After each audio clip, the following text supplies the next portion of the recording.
নমস্কার, আজ আমরা একটি সহজ পদ্ধতিতে ম্যাকারনির রেসিপি দেখব। তার জন্য আগে থেকেই আমি সামান্য লবণ এবং একটু তেল দিয়ে ম্যাকারনিগুলো ভালোভাবে সেদ্ধ করে নিয়েছি এবং প্রয়োজনীয় জিনিসপত্র কেটে নিয়েছি। এরপর কড়াইয়ে সাদা তেল দিয়ে কাঁচা লঙ্কা, রসুন কুচি নিয়ে ভালোভাবে ভেজে কুচনো পেঁয়াজ নিয়ে খানিকক্ষণ নাড়াচাড়া করে দিয়ে দিলাম টমেটো নিয়ে একটু লবণ দিয়ে দিলাম যাতে টমেটোটা তাড়াতাড়ি সেদ্ধ হয়ে যায়।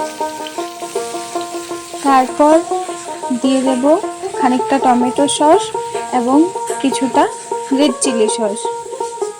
তারপর ভালোভাবে নাড়াচাড়া করে বড় বড় কুচিয়ে রাখা পেঁয়াজগুলো নিয়ে নেড়ে চেড়ে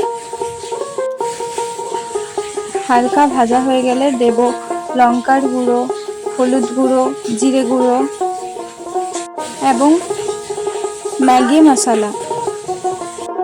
সবকটি ভালোভাবে নেড়েচেড়ে তেল ছাড়া পর্যন্ত ভেজে নেব। ভাজা হয়ে গেলে দিয়ে দেব সেদ্ধ করা ম্যাকারনিগুলো। তারপর ভালোভাবে নেড়েচেড়ে ভেজে নিলেই রেডি আমাদের ম্যাকারনি। ভালো লাগলে লাইক করবেন।